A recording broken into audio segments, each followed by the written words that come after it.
Our top focus this morning is on the battle for Bengal. It's heating up as the BJP is all set to launch now a mega farmers outreach campaign. And BJP President JP Nadda will be kick-starting this farmers outreach program today from the Katwa village in Burdwan district under the Ek Mutho Chalo drive, meaning a handful of rice. Nadda will collect rice from farmers. The BJP has set its target to approach 74 lakh farmers across 48,000 villages in 23 districts. The BJP campaign will continue till January 24th. BJP workers will move door to door all over the state, seeking alms from members of the peasant families. Now, this grain collected will be utilized to then prepare meals at community kitchens for farmers and for the poor. The Saffron Party's campaign is aimed at countering Mamata Banerjee. In recent times, top BJP leaders, including Prime Minister Narendra Modi, Home Minister Amit Shah, have accused Mamata of blocking central schemes for farmers in the state. The BJP is shifting gears in Bengal. The party that reaped the benefit of Hindutva in the Lok Sabha elections is now trying to widen its base.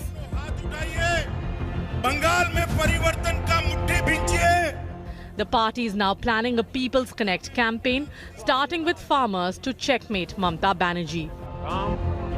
BJP President JP Nadda will launch the Ek Mutho Chal campaign in Burdwan district on Saturday. He will visit the homes of farmers and collect one fistful of rice from them, which will be used for community kitchens. The main focus of the program is to go and meet farmers.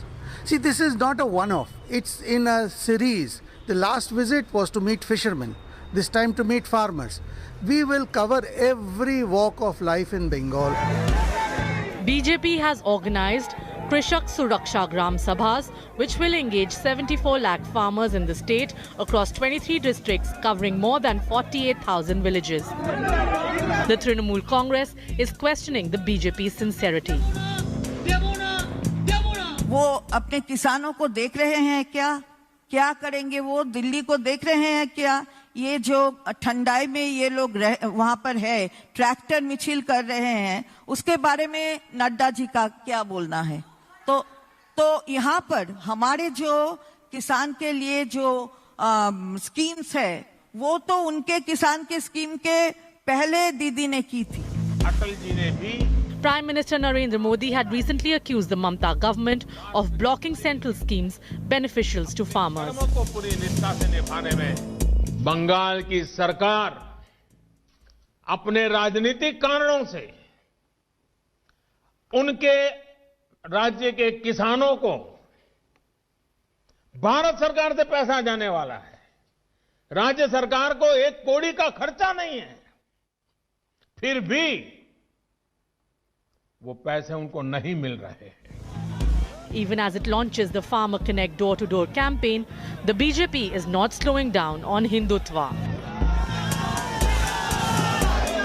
धर्म स्वातंत्र विधेयक हम मध्य प्रदेश में लाए हैं और हम वैसा ही धर्म स्वातंत्र विधेयक, जिसको आप मीडिया के लोग लव जिहाद कहते हैं, हमारी सरकार बनेगी तो मैं आग्रह करूंगा वो कानून यहाँ भी आए. मुझे ये बोलना है, यहाँ पर तो बीजेपी कभी हुकूमत में नहीं आएगा. बीजेपी के कुछ लोग ऐसा ख्वाब देख रहे हैं, सपना देख रहे हैं, और जो लोग ज्यादा गांजा लेते हैं, गांजा वो दिन में ही ख्वाब देखते हैं. वो सोचते हैं कि बीजेपी हुकूमत में आएगा, कभी नहीं आएगा. In an attempt to try to win the state in the next assembly elections, party will now make a complete reach-out plan to the farmers. With only a handful of rice that will be taken from several farmers across the state by every BJP worker in the village, this of course is a message loud and clear that as the party stands by the farmers, it requests them to stand by them in the votes too. With camera person Tapas Berry and Shyam Sundar Ghosh, this is Manogya Loiwal in Kolkata for India Today. There's also a love jihad law face-off in Bengal. Madhya Pradesh Minister Narottam Mishra has sparked a row after he declared that the BJP will bring a law against love jihad if it came to power in Bengal. Narottam Mishra's remarks have come in the backdrop of 4 states, including Madhya Pradesh and Uttar Pradesh, passing the law against alleged love jihad. The MP minister's statement evoked strong responses from the ruling TMC, which said that BJP is daydreaming about coming to power in Bengal. धर्म स्वातंत्र विधेयक हम मध्य प्रदेश में लाए हैं और हम वैसा ही धर्म स्वातंत्र विधेयक जिसको आप मीडिया के लोग लव जिहाद कहते हैं, हमारी सरकार बनेगी तो मैं आग्रह करूंगा वो कानून यहाँ भी आए, गौ का भी और उसका भी। मध्य प्रदेश का गृह मंत्री नरोत्तम मिश्रा वो आया है, उसको 48 विधानसभा क्षेत्र को जिम्मेवारी दिया है। वो बोला है वो बंगाल में भी बीजेपी हुकूमत में आने से लव जिहाद का खिलाफ कानून बनाएगा और गो हत्या के बारे में नया कानून बनाएगा। मुझे ये बोलना है यहाँ पर तो बीजेपी कभी हुकूमत में नहीं आएगा। बीजेपी के कुछ लोग कैसा ख्वाब देख रहे हैं, सपना देख रहे हैं, और हम लोग अगर रहेगा तो कभी ऐसा सांप्रदायिक कानून नहीं होने देंगे। ये जो बीजेपी वाले हैं ना, ये एक सर्कस पार्टी है। अभी हमको एक दोस्त बोला कि बीजेपी पार्टी में ऐसा 5-7 मंत्री है जिसका घर में पूरा से पूरा इंटरकस चल रहे हैं। अरे आपका घर चैरिटी वीगेंस एट होम, और इतना जिहाद इतना जिहादी मत बनिए। सुनिए, ये बंगाल है, ये यूपी नहीं है। और आप जो बोल रहे हैं ना हम लोग आएगा तो करेगा ये, अरे आप तो नहीं आ रहे हैं, आप लोग तो जा रहे हैं, बंगाल से नहीं। Well, the 9th round of talks between the centre and farmers failed to yield any result, both sides remaining adamant on the biggest bone of contention, which is the withdrawal of the 3 farm laws. The government has urged farmers to take the legal route, but farmers have vehemently refused to do that. 45 days on, no breakthrough yet. Expectations were low going into the 9th round of talks between farmer unions and the Narendra Modi government at Delhi's Vigyan Bhavan. Farmers from the outset made it clear they won't budge until the government repealed the 3 farm laws. Ghar Wapsi only after Bill Wapsi. The farmers declared at the meeting, according to sources. The centre held its ground, insisting it won't roll back the 3 contentious farm laws. The government advised the farmer unions to take the legal route and await the Supreme Court's decision on validity of the laws. Supreme court में 11 तारीख को date भी लगी है, तो supreme court की बातचीत इस मामले में आती है। लेकिन सुप्रीम कोर्ट जिस दिशा में निर्णय देंगे तो सरकार तो सुप्रीम कोर्ट के प्रति प्रतिबद्ध है ही। सरकार ने कहा है भी 11 तारीख को कोर्ट में है, पता नहीं कोर्ट में क्या है, हम नहीं कोर्ट के बीच में गए। कौन गया कोर्ट में, उसका काम होगा, हमारा कोर्ट का काम नहीं है। The warmth seen in a couple of earlier meetings was totally missing in the latest round of talks. When ministers stepped out for lunch break, the farmers stayed in the conference room. One farmer leader scribbled a note, "We will either win or die." The next round of talks will be held after Lohri celebrations on January 15th. Yet another meeting with zero outcome. Farmers have made it clear that they will go back home only when the laws are repealed. With the government suggesting the Supreme Court route to end the stalemate, all eyes will be on the Apex Court, which takes up the matter on Monday. With camera person Alok Das, this is Anand Patel in New Delhi for India Today. As UK flights to India resumed, there was a lot of chaos that was witnessed at the Delhi airport over the new COVID rules. This after passengers from United Kingdom upon arrival learned that even if they've tested negative, they still will be sentenced to 7 days of institutional quarantine, followed by 7 days of home isolation under the new rules announced by the Delhi government. The flights arriving from UK have been under tight scrutiny given the high alert due to the new strain. In a flight that arrived in Delhi last night, 2 passengers among 256 people on board tested positive for COVID.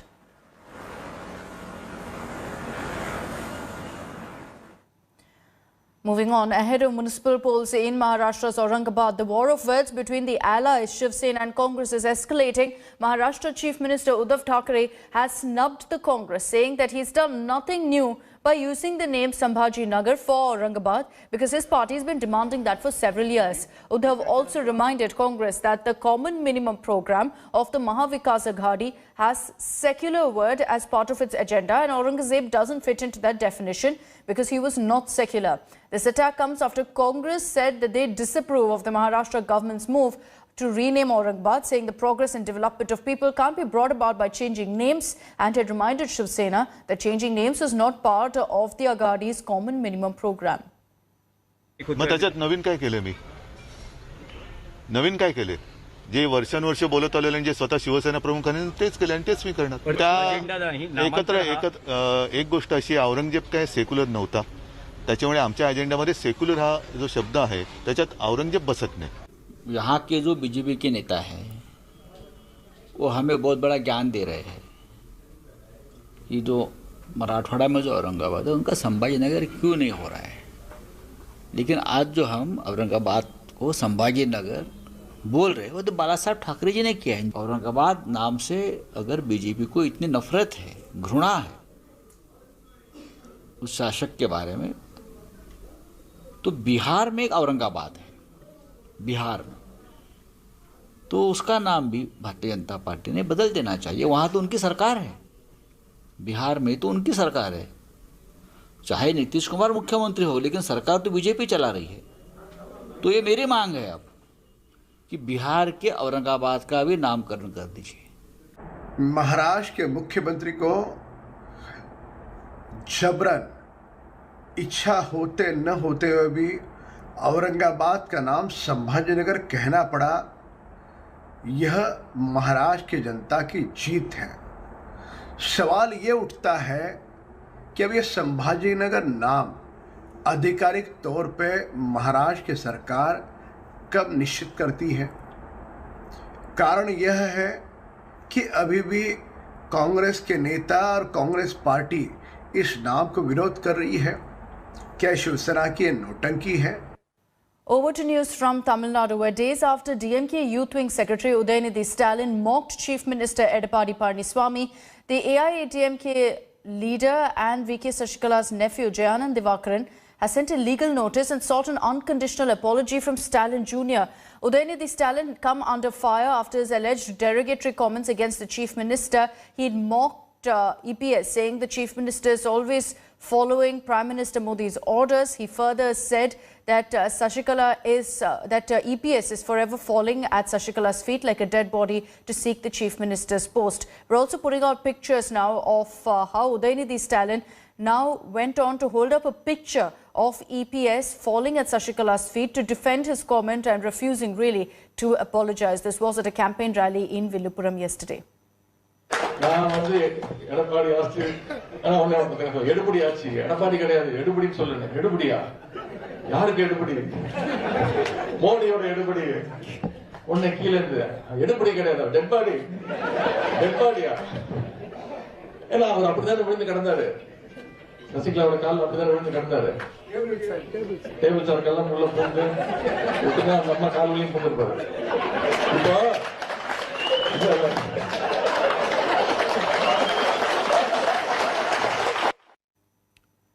Now on Thursday, the world witnessed the shocking siege of the Capitol in Washington, D.C. by Trump supporters. An image, however, of a Trump loyalist waving the tricolour at the protest has sparked a political controversy here in India because BJP MP Varun Gandhi tweeted pictures of this protester with Congress leader Shashi Tharoor, hinting at a Congress role in the riots.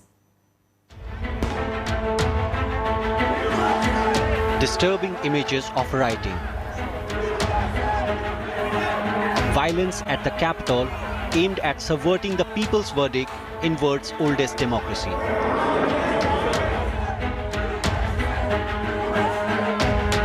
In this crowd, one image has caught the nation's attention. The tricolour in the middle of the mob that carried out the attack in support of President Donald Trump. Vincent Xavier, the protester who raised the tricolour, is now caught in a political crossfire in India. BJP MP Varun Gandhi tweeted an old picture of the protester with Congress MP Shashi Tharoor, wondering if the Congress supported the mayhem. Tharoor minced no words in denying any link with the protester. Unfortunately, willing to wield the flag as an instrument, as a weapon, rather than as a badge of pride, and who are willing to wield it against critics, dissenters exercising their democratic rights, alleging that any disagreement with the powers that be are in fact anti-national. The protester, while speaking to India Today, also denied links to any political party. I have no real close relationship with any politician, for that matter, in India. I have been living in this country for 28 years. So whenever leaders come, I have done many events for them in my house. I have celebrated a meeting with Shashi Tharoor, doing an interview with him. That's a photo you are seeing. I don't know whether he even remembers me. Associating me with Shashi Tharoor as a close guy by Varun Gandhi is so unfortunate. Tharoor's spat with Varun Gandhi started with their exchange on Thursday when the Congress MP tweeted to the BJP leader saying people who use the tricolour as a weapon are present in India as well. Bureau Report, India Today. One of India's biggest business leaders, Ratan Tata, got a shock recently when he got challans for breaking traffic rules. Later, it turned out he was the victim of a forgery. The zero is a unique number, but is often treated with disdain. A misplacement of a zero in a bank statement can make or unmake a billionaire. It can also be a cause of nuisance, as the country's most respected business tycoon Ratan Tata found out after getting challans for traffic violations recently. His office vouched Tata wasn't driving the vehicle.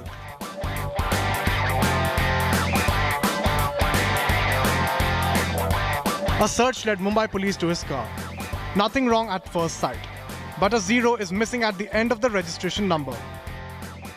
ये एक serious offence है under motor vehicle acts and under IPC. उसके तहत हम लोगों ने इसकी कार्रवाई की.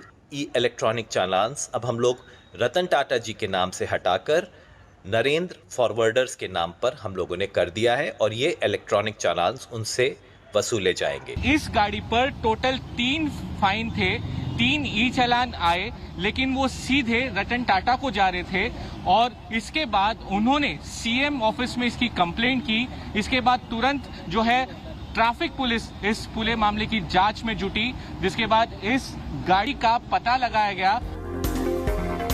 The owner of the car, a woman, had dropped a zero on a numerologist's advice to get rich. While we don't know if she added any zeros to her bank account, the missing zero has got her car some instant fame. With Saurabh Vakhtania in Mumbai, Bureau Report, India Today. India are 4 down in reply to Australia's first innings total of 338 in the Sydney Test. The visitors lost 2 wickets in the opening session of third day. Pat Cummins dismissed Ajinkya Rahane for 22. Hanuma Vihari was the next to go. A brilliant effort in the field by Josh Hazelwood caught Vihari short on crease. Rishabh Pant then joined Cheteshwar Pujara and scored runs at a good pace as India went into lunch at 180 for 4, still trailing by 158 runs. Hello everyone, this is Rahul Kamal here. Hope you enjoyed this video. For the latest news and analysis, like and subscribe the India Today YouTube channel and don't forget to press the bell icon to stay updated.